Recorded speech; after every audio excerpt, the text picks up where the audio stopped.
EAMCET స్ట్రెస్సా? Testonic.ai ని try చేయండి. Free mock test, custom test, AI insights మరియు పర్ఫార్మెన్స్ ట్రాకింగ్ కూడా. Register now.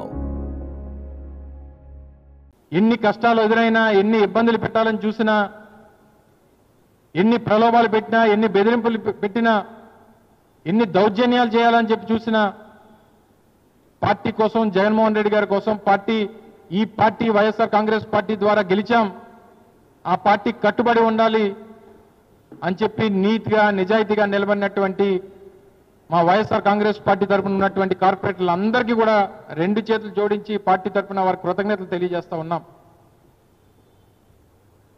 కొంతమంది మేము మా వారిని రక్షించుకోవాలని, వాళ్ళని ప్రొటెక్ట్ చేసుకోవాలనేటువంటి ఉద్దేశంతో మేము క్యాంపులు పెట్టాం.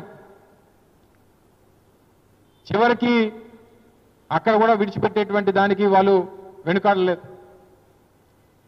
నేను స్థానికంగా ఉన్నటువంటి తెలుగుదేశం పార్టీకి చెందినటువంటి కార్పొరేషన్ చైర్మన్లు ఇక్కడి నుంచి స్పెషల్ ఫ్లైట్లో కేరళ వెళ్ళి, మా కొంతమంది సభ్యులు మున్నార్లో వాళ్ళు ఉంటే ఆ ఉన్నటువంటి హోటల్కి వెళ్ళి స్థానికంగా ఉన్నటువంటి పోలీసుల్ని తీసుకొని, వారికి ఉన్నటువంటి అధికారాన్ని ఉపయోగించుకొని మా దళిత మహిళా కార్పొరేటర్ని కిడ్నాప్ చేసి తీసుకురావాలనేటువంటి ప్రయత్నాలు చేశారు. అవసరమైతే కొచ్చిన్ నుంచి మున్నార్ వరకు హెలికాప్టర్ కూడా అరేంజ్ చేస్తాం. ఇప్పటికే స్పెషల్ ఫ్లైట్ కొచ్చిన్ ఎయిర్పోర్ట్లో ఉంది. అది సీఎం రమేష్ గారి తాలూకా స్పెషల్ ఫ్లైట్ని కొచ్చిన్ ఎయిర్పోర్ట్లో పెట్టాం. మిమ్మల్ని హెలికాప్టర్లో మున్నార్ నుంచి కొచ్చిన్ తీసుకొని వెళ్ళి కొచ్చిన్ నుంచి విశాఖపట్నం తీసుకొస్తాం, మీరు రండి, వస్తారా రారా అని చెప్పి బెదిరించారు. ఒక దళిత మహిళా కార్పొరేటర్ తన రూమ్లో ఉండగా రాత్రి 1 గంటన్నరకి నిన్న రాత్రి 1 గంటన్నరకి తెలుగుదేశం పార్టీ నాయకులిద్దరూ స్థానికంగా వారి బలం కోసం కొంతమంది అక్కడ స్థానికంగా ఉన్నటువంటి కొంతమంది వ్యక్తుల తాలూకు సహకారం, కేరళ పోలీసుల తాలూకు సహకారం తీసుకొని రూముకు వెళ్ళి తనని బెదిరించేటువంటి ప్రయత్నం చేశారు. దానికి సంబంధించినటువంటి విజువల్స్ కూడా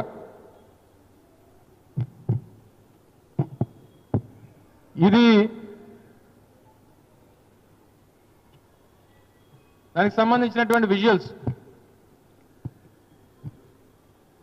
ఒక నియోజకవర్గ సమన్వయకర్త విఎంఆర్డీఏ చైర్మన్ గారు, వారు ఇరువురు కలిసి పోలీసుల తాలూకు సహకారంతో, కొంతమంది ప్రైవేట్ వ్యక్తుల తాలూకు సహకారంతో నిన్న రాత్రి 1 గంటన్నరకి ఇది చూడండి ఏం చేస్తున్నారు. ఇదా మీరు మాట్లాడినటువంటి న్యాయం, ధర్మం, సత్య హరిశ్చంద్రులాగా మీరు మాట్లాడుతున్నటువంటి, మీరు పలుకుతున్నటువంటి సూక్తులు, ఇదంతా కూడా నిన్న రాత్రి 1 గంటన్నరకి నెల రోజుల పాటు మార్చి 21వ తారీఖున లేఖ ఇచ్చారు. తర్వాత ఈరోజు ఏప్రిల్ 19 అంటే దాదాపు 30 రోజుల పాటు అనేక మంది మా వైఎస్ఆర్ కాంగ్రెస్ పార్టీ కార్పొరేటర్లు పోలీసుల్ని, స్థానికంగా ఉన్నటువంటి వారి ఇళ్ల దగ్గరికి పోలీసులు పంపించారు. చివరి కేరళలో ఉంటే కేరళలో ఉన్నటువంటి మా కార్పొరేటర్ల దగ్గరికి వారికి అధికారం ఉంది కాబట్టి స్థానికంగా వారి అధికారాలను ఉపయోగించుకొని మహిళా కార్పొరేటర్ గారి దగ్గరికి, ఇదిగోండి ఆ రూమ్ దగ్గరికి వెళ్ళి చేస్తున్నటువంటి రభస. ఫస్ట్ విజువల్ ఏమో హోటల్ లాబీలోది, ఇప్పుడు వస్తున్నటువంటి విజువల్ వారి రూమ్ దగ్గర చేస్తున్నటువంటి గొడవ. ఏం సమాధానం చెప్తారు దీనికి? ఇది ధర్మం, సత్యం, ధర్మం, వాళ్ళు దెయ్యాలు వేదాలు వాళ్ళు ఇచ్చినట్టుగా వారు మాట్లాడుతున్నటువంటి మాటలు.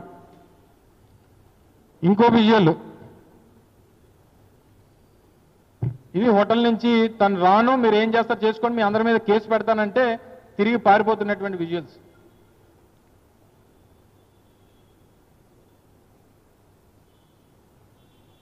ఇవన్నీ చేసి ఈరోజు మీరేదో ఆ 74తో చావు తప్పి కన్నులట్టుపోయినట్టు మీరు గెలిచి మేము పరిపాలన అందిస్తాం, మేము న్యాయం చేస్తాం, మేము ధర్మం చేస్తాం, మేము విశాఖపట్నాన్ని మేము ఎక్కడికో తీసుకెళ్లి పెడతాం, ఇక్కడ భూములు ఉన్నాయి కదా అని చెప్పి 99 పైసలకి, ₹10 పైసాకి ఆ లూలుకి 1500 కోట్ల రూపాయల భూమి ఏమో లూలుకి. మీరు విశాఖపట్నాన్ని ఉద్ధరించేది ఇది. మీకు అధికారం ఇస్తే,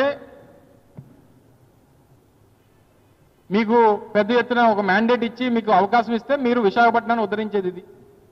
ఇవ్వండి, అమరావతిలో ఉంది కదా, మీకు బోల్డ్ అంత భూమి ఉంది కదా, మీ సొంత భూములు ఉన్నాయి.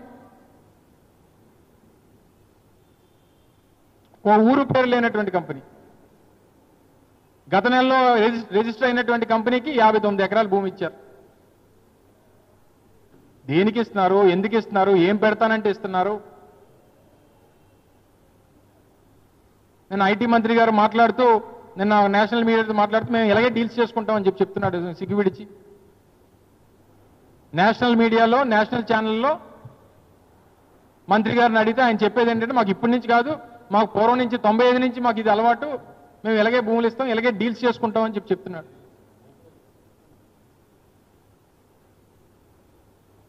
ఆ రోజు మేము ఇన్ఫోసిస్ తీసుకొచ్చినప్పుడు ఇన్ఫోసిస్ చెప్పాం, మీరు ముందు ఎస్టాబ్లిష్ చేయండి, మీకు భూమి కావాలంటే ఎంత భూమి కావాలంటే అంత ఇస్తాం చెప్పాము. వాళ్ళు తీసుకొని వచ్చాము, ఎస్టాబ్లిష్ చేయించాం. ఇప్పటికొచ్చి ఒక టీసీఎస్ ఎంప్లాయీ ఈ రోజు వరకు ఇక్కడ వాళ్ళు వర్క్ అనేటువంటిది స్టార్ట్ చేయలేదు. అలా రోజు టీసీఎస్తో మాట్లాడింది మేము. ఇక రాకముందే 99 పైసలకి భూమి ఇచ్చారు. మీరు విశాఖపట్నాన్ని ఎవరికో దోచిపెట్టడానికి, మీకు ఇది కూడా ఉంటే, విశాఖపట్నం మేయర్ పీఠం కూడా ఉంటే మొత్తం మున్సిపాలిటీతో సహా చెత్తను కూడా ఎవరికో అప్పచెప్పవచ్చు అనేటువంటి ఉద్దేశంతో మీరు చేసేటువంటి ప్రయత్నాలు, మీ తాలూకా రాజకీయాలు ఇవి. సరే, ఏదేమైనప్పటికీ ప్రతిపక్షంగా వైఎస్ఆర్ కాంగ్రెస్ పార్టీ మా తాలూకా పోరాటాన్ని, అది ప్రతిపక్షంలో ఉన్నా, మేము అధికారంలో ఉన్నా, ఒక బాధ్యతాయుతమైనటువంటి రాజకీయ పార్టీగా జగన్మోహన్ రెడ్డి గారి నాయకత్వంలో మా తాలూకా పాత్ర విశాఖపట్నం అభివృద్ధి కోసం, విశాఖపట్నం నగర ప్రజల కోసం అందరం కలిసికట్టుగా చేస్తాం. సరే, ఎన్నికలు అనేటువంటివి జరుగుతూ ఉంటాయి, ఇటువంటివి ఎదురవుతూ ఉంటాయి.